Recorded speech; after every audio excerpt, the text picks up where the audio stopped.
Vamos lá, vamos para o nosso primeiro assunto. A economia global começou a semana sob um estresse danado, porque estamos às vésperas do tão aguardado anúncio das tarifas retaliatórias que Donald Trump quer impor ao mundo. Vamos ver. O principal índice das bolsas europeias fechou o dia com uma queda de 1,51%. No Japão, as empresas que compõem o índice Topix caíram, em média, 3,6% só nesta segunda-feira. No Brasil, o Ibovespa fechou em queda de pouco mais de 1%. O dólar também caiu e agora é vendido a R$ 5,70.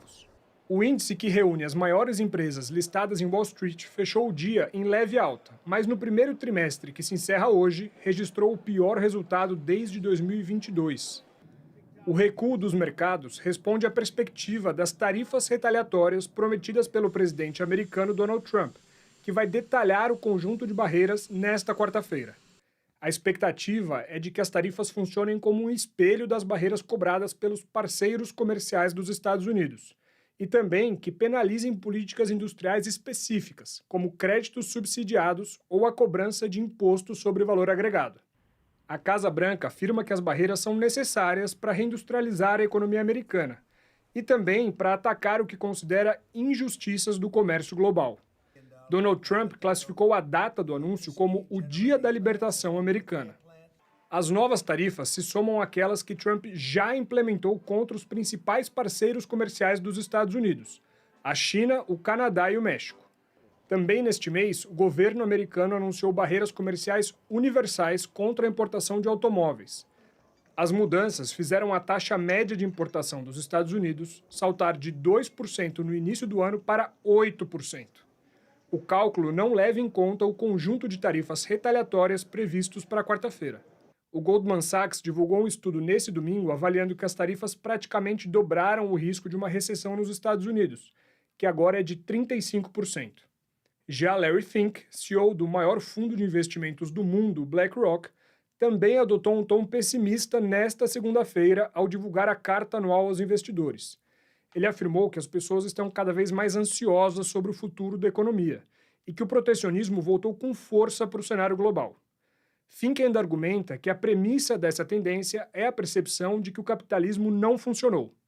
Apesar das críticas, o gestor não citou nominalmente o presidente americano Donald Trump. Bem, vamos lá, Kelly, eu quero começar com você, assim, o mundo inteiro aguardando pelo que vai acontecer no dia 2 de abril. Hoje a Fox News veio com uma informação que gerou um rebuliço no mercado, dizendo que ele só vai decidir o que vai fazer mesmo na manhã da própria quarta-feira, do dia 2 de abril. E há também uma interpretação, Kelly, aí eu quero te ouvir pela tua larga experiência no comércio internacional, de que esse anúncio vai ser apenas o início de uma nova fase de negociação comercial do Trump com o mundo. Queria entender como é que você enxerga essa dinâmica e como é possível que ela se dê. Eu acho que sim. Eu acho que este presidente ele está muito focalizado em tentar melhorar as condições comerciais para os Estados Unidos. Ele está usando como ferramenta essa estratégia de tarifas. Eu diria que tem bastante preocupação aqui no povo americano com respeito ao impacto que isso vai ter na inflação. E isso poderia, eu acho, ter um impacto com respeito a onde ele vai depois de quarta-feira. Mas abrindo a conversa com os vários países que vão estar incluídos, inclusive o Brasil, nessas políticas que vão ser anunciadas com respeito à reciprocidade e outros, os tarifas de altas tarifas contra os países que estão comprando petróleo de Venezuela, tudo isso vem quarta, né? Então, o impacto nos mercados e também no consumidor americano, eu acho que o que realmente vai ser uma indicação com respeito a onde ele vai próximo. Vamos entender em que parâmetros isso vai acontecer. Tiago, os reflexos dessa incerteza, como eu disse há pouco, já estão, não é só na questão dos preços de ativos ou de ações no mercado financeiro, mas índice de confiança caindo para patamar mais baixo em mais de 10 anos, as expectativas mais longas para a inflação já subindo, quer dizer, há uma incerteza sendo alimentada diariamente. Qual é o teu termômetro aí? Você que tem contato direto não só com gente do governo americano ou do círculo de poder nos Estados Unidos, mas também com empresários. Olha, existem algumas linhas de pensamento. Uma coisa que nós já falamos antes é que o mercado financeiro ele não tem nenhum problema em ter uma notícia ruim. Ele tem um grande problema em ter incerteza. A incerteza é algo que bagunça tudo. E existe, claro, em Nova York, uma percepção de que muitos não acreditavam que a narrativa eleitoral ela iria, na prática, ser aplicada no dia a dia. Agora, o que fica hoje é um processo de minimização de danos, né? Já se entende que o Trump ele vai seguir adiante com essa política de tarifa. É uma política que da forma como está sendo interpretado, é algo que foi aplicado mais ou menos na virada do século XIX para o século XX, e não deu certo nos Estados Unidos na forma como funcionou. Alguns países também já tentaram isso, como o próprio Brasil, ao longo das décadas de 60, 70 e 80. E é algo que esse dia da liberdade, o Liberation Day, que ele está chamando, da liberação, é algo que vai pegar pesado no bolso do americano. Isso vai afetar o dia a dia, vai gerar um processo inflacionário, vai aumentar o percentual de recessão, e já se trabalha com essa possibilidade, que das duas, ou ele segue adiante firme e enfraquece o ambiente econômico, ou ele cede, muda de ideia para tentar proteger o ambiente econômico, mas ele se enfraquece politicamente porque existe um grupo muito sólido por trás dele que não necessariamente compreende como funciona a política de tarifa. Existem ainda milhões de americanos que acreditam que quem paga as tarifas são os governos dos países no qual os produtos estão sendo exportados. Então, tem uma falta de compreensão muito profunda sobre o que quer dizer tarifa, que é muito similar ao do Brexit, quando o Reino Unido saiu da União Europeia. Então, toda essa incerteza, ela se dá em cima de um problema de comunicação muito claro e também de uma percepção de que o Trump ele tem uma visão econômica que ela é muito antiquada em relação aos seus benefícios. Claro que existe toda uma narrativa sobre um processo de que isso aceleraria uma industrialização nos Estados Unidos. Só que esse tempo de espera é preenchido com inflação e, eventualmente, com uma recessão. Sim. Então, aí é que está o jogo.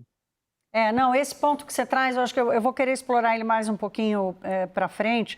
E é super interessante isso que você chama a atenção, de muita gente ainda acreditar que quem paga a tarifa de importação é quem exporta para os Estados Unidos, né? É porque é uma realidade que os americanos não tiveram que conviver, eles nunca tiveram que se preocupar com isso. De repente, isso vira um assunto, né? Isso vira um tema de jantar de família. Como é que isso vai afetar a minha vida? É compreensível mesmo essa interpretação equivocada. Daniel, eu quero te ouvir porque quero colocar nessa conversa esse documento do representante comercial dos Estados Unidos, que foi liberado agora há pouco, hoje, né, como um aperitivo aí do que vem. Quero que você explique para a gente um pouco a natureza desse documento, retaliando aí e acusando os países de serem injustos e incorretos com os Estados Unidos, mas com bastante destaque ao Brasil, né, meu caro? Vamos lá, Thaís. O USTR, que é o Escritório de Representação Comercial da Casa Branca, divulgou hoje, como você disse, um relatório identificando as barreiras que produtores americanos enfrentam ao redor de todo o mundo. É um relatório bastante detalhado, um raio-x de 395 páginas no total. E como o Brasil aparece ali? Aparece mal. É o 7º país mais citado no relatório. As barreiras identificadas pelo USTR de acesso ao mercado brasileiro, segundo as estimativas do escritório comercial, representam um dano, um impacto de 8 bilhões de dólares por ano aos exportadores americanos.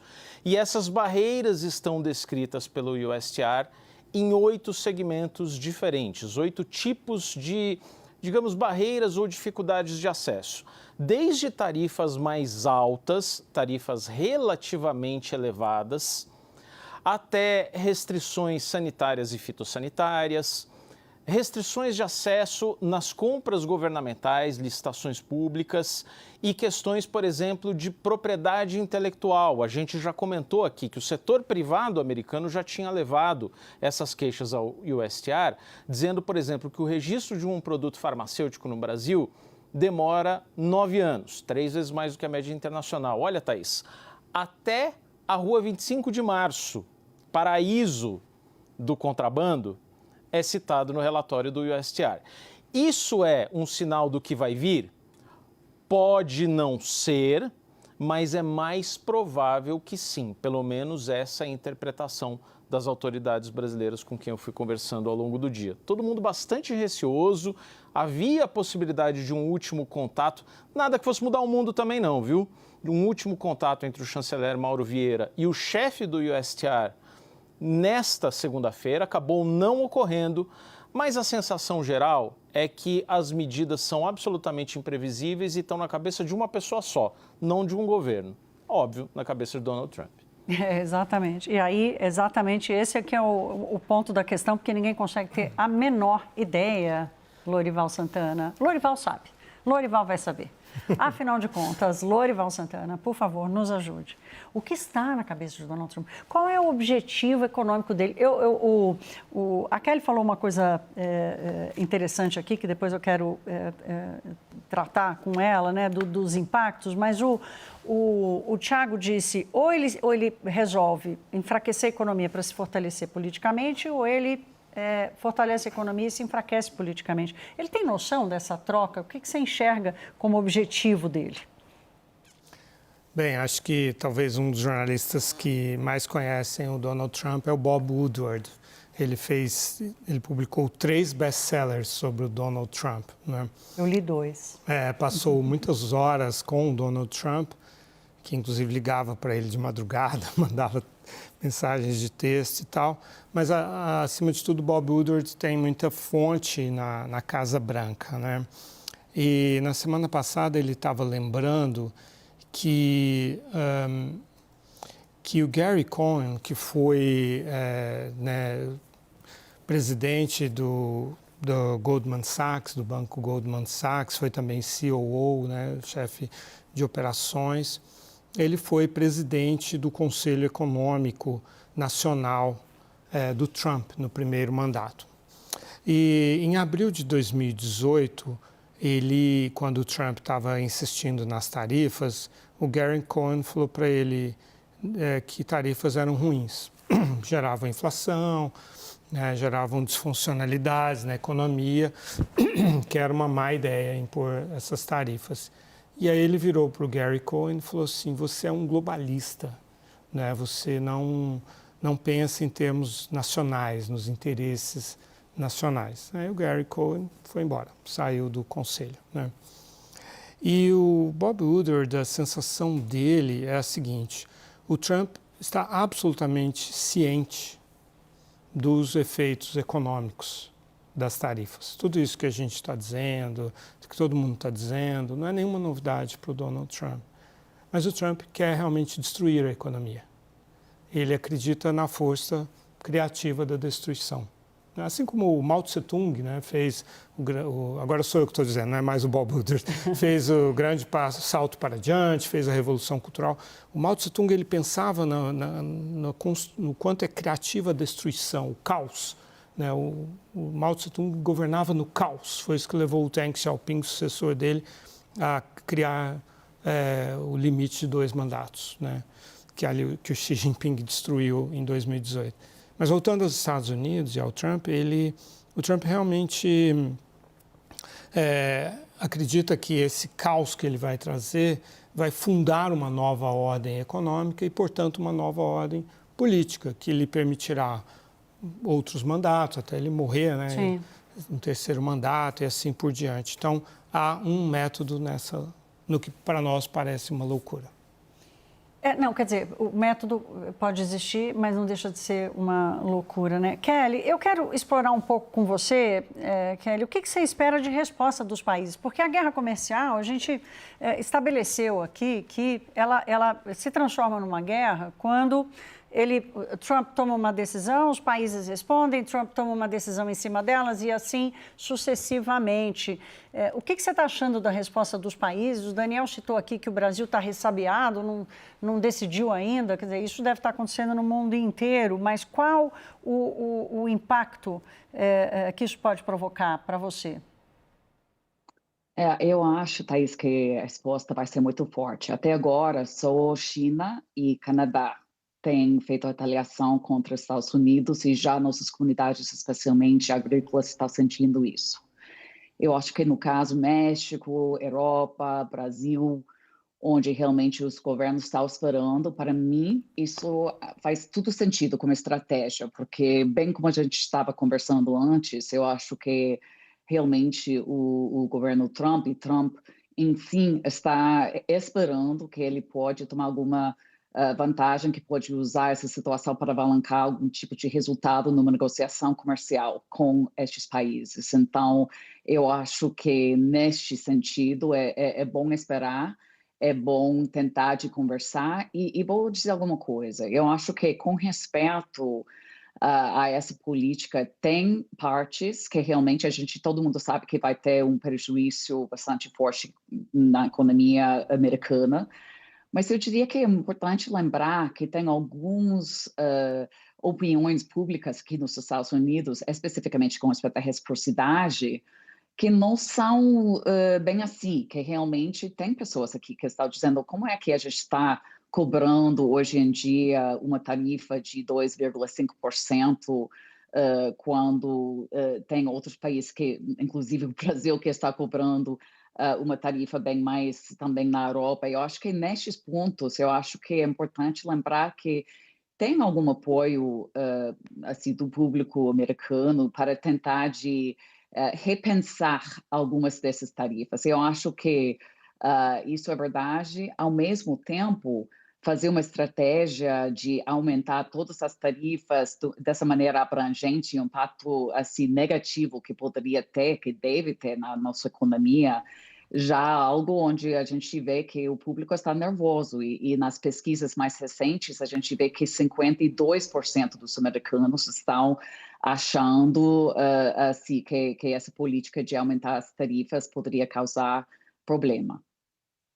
Não, boa essa sua lembrança dessa visão dos americanos e ela é uma boa régua para a gente ir medindo os impactos já a partir da quarta-feira.